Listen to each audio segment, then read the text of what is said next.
నమస్తే, welcome to dot news.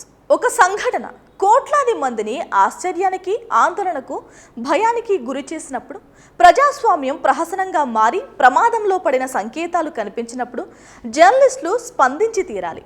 ఏపీలో ముగిసిన ఎన్నికల తీరు, ముగియని అనుమానాల హోరు అందరి మదిని తొలుస్తూనే ఉన్నాయి. ఈవీఎంల కథ ఇప్పుడిప్పుడే కంచికి చేరేటట్లు లేదు. పెద్దవాళ్ల నుంచి చిన్నవాళ్ల దాకా అందరికీ ఒకటే డౌట్: నా ఓటేమైంది అని, తన ఓటు ఎటుపోయింది అని సామాన్యుడు ఇప్పుడు ఈసీకి, గల్లీ టు ఢిల్లీ ప్రభుత్వ పెద్దలకు ప్రశ్నలు సంధిస్తున్నాడు. దీన్ని టేక్ ఈజీగా కొట్టి పారేయకూడదు. ఎందుకంటే రిజల్ట్స్ అందరినీ సంతృప్తి పరచలేకపోయినా మెజారిటీ ప్రజలను సమాధాన పరిచి తీరాలి. కానీ ఏపీలో ఇప్పుడు అది జరిగే పరిస్థితి కనిపించట్లేదు. ఫలితాల మీద చాపే చర్చ, రచ్చ కొనసాగుతోంది. అది ఎన్నో ప్రశ్నలను, మరెన్నో సందేహాలను మిగులుస్తోంది. కౌంటింగ్ తర్వాత కూడా అవి అలా కొనసాగుతూనే ఉన్నాయి.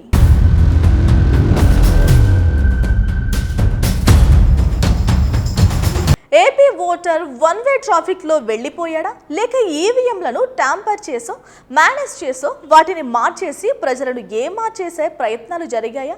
ఇప్పుడు వీటికి జవాబుల కోసం జనం వెతుకుతున్నారు. తాము వేసిన ఓట్ల గురించి కూడికలు, తీసివేతలు చేస్తున్నారు. ఇక రెండు పక్షాలు బలంగా ఉన్న చోట క్లీన్ స్వీప్లు, ఏకపక్ష తీర్పులు సాధ్యం కాదు. ఎవరు గెలిచినా స్వల్ప తేడాతోనే బయటపడతారన్న లెక్కలు తారుమారయ్యాయి. ఎగ్జిట్ పోల్స్, పోస్ట్ పోల్స్ పక్కన పెడితే అసలు రిజల్ట్స్ ప్రజలను ఫూల్స్ చేశాయా అనేదే అతిపెద్ద ప్రశ్న. కూటమి 164 అసెంబ్లీ సీట్లు గెలవడంపైనే విపక్ష వైసీపీతో పాటు ఆ పార్టీ సానుభూతి పరులు, సామాన్య జనం కూడా ఆశ్చర్యాన్ని వ్యక్తం చేస్తున్నారు. ఏపీలో కూటమికి అసాధారణ విజయాలు, వైసీపీకి అసంభవ ఓటములు అందరిలో సందేహాల అగ్ని రగిలించాయి. ప్రజల్లో ప్రశ్నల కుంపట్లు మండుతున్నాయి. వీటిని చల్లార్చే ప్రయత్నాలు ఏమాత్రం జరగడం లేదు.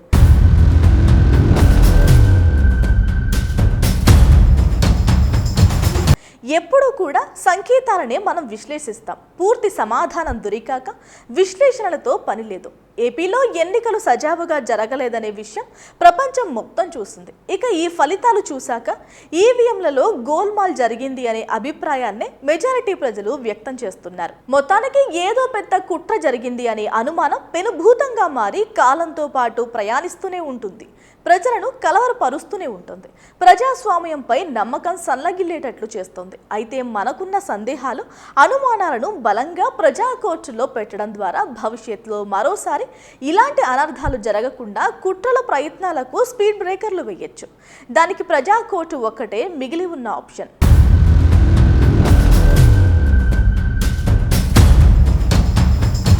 మూడు కక్షలు 6 కేసులుగా రాజకీయం మారిపోయిన సమయంలో తమ సందేహాలకు సమాధానాలు రాబట్టడానికి వైసీపీ వెనుగంచ వేసే దుస్థితి కూడా ఉంటుందనే విషయాన్ని మనం మరవకూడదు.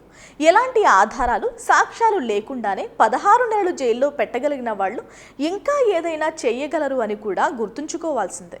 నియంతృత్వంలోనే కాదు, ప్రజాస్వామ్యంలో కూడా అప్పుడప్పుడు నిస్సహాయ పరిస్థితులను ఎదుర్కోవాల్సి ఉంటుంది.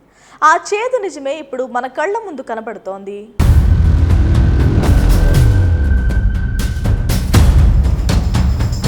Please subscribe Dot News.